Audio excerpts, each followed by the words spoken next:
Hi friends, ఈరోజు గుండాల కోనకు వెళ్ళడం జరిగింది. అక్కడ కర్కటేశ్వర స్వామి దేవాలయం అనేటువంటిది ఉందన్నమాట.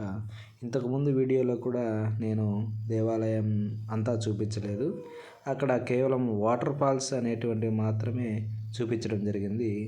ఈరోజు దేవాలయాన్ని పూర్తిగా చూపించడం జరిగింది. అక్కడ కర్కటేశ్వర స్వామి అంటే ఎండ్రకాయ రూపంలో మనకు దర్శనమిస్తాడనమాట.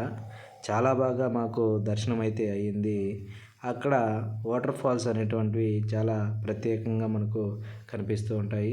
అదేవిధంగా ప్రత్యేక ఆకర్షణ అనేటువంటిది అక్కడ ఏమిటి అంటే కర్కటేశ్వర స్వామి.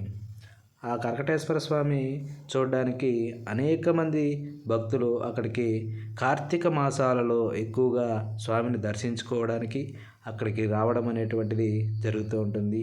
మేము కూడా ఈరోజు వెళ్ళడం జరిగింది. ఈ కార్తీక మాసాలలో అయితే ఎక్కువగా జనాభా ఎక్కువగా ఉండడం వల్ల దర్శనం అనేటువంటిది చాలా తక్కువగా ఉంటుందన్నమాట. అదేవిధంగా ఇక్కడ మాకైతే చాలా బాగా దర్శనం అనేటువంటిది జరిగిందనమాట. అక్కడ దేవాలయం అనేటువంటిది చాలా పురాతనమైనటువంటిది. అక్కడ చూస్తే కర్కటేశ్వర స్వామి దేవాలయం అనేటువంటిది, అందులో పార్వతీ పరమేశ్వరులు అనేటువంటి వాళ్ళు అక్కడ కొలువై ఉన్నారనమాట. ఎంతో పుణ్యం చేసుకుంటే కానీ అటువంటి దర్శన భాగ్యం అనేటువంటిది కలగదు.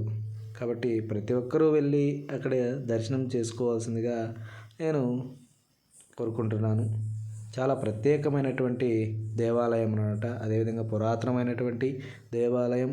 వాటర్ ఫాల్స్ అనేటువంటివి చాలా చక్కగా మనకు కనువిందు చేస్తూ ఉంటాయి. అక్కడ కర్కటేశ్వర స్వామి ప్రత్యేక ఆకర్షణగా మనకు దర్శనమిస్తూ ఉంటాడనమాట. చూస్తే చాలా చక్కగా ఇక్కడ చూడండి, నేను అక్కడ వీడియో తీసేటువంటి ప్రయత్నం అనేటువంటిది చేయడం జరిగింది. అక్కడ శివలింగం అనేటువంటిది ఉంది. అదేవిధంగా అక్కడ జోళ్ళు అనేటువంటివి ఉన్నాయి, స్వామివారి జోళ్ళు. అదేవిధంగా కర్కటేశ్వర స్వామి ఆ బండ కింద కర్కటేశ్వర స్వామి మనకు దర్శనం అనేటువంటిది ఇస్తారనమాట. అక్కడ లోపల ఉంది.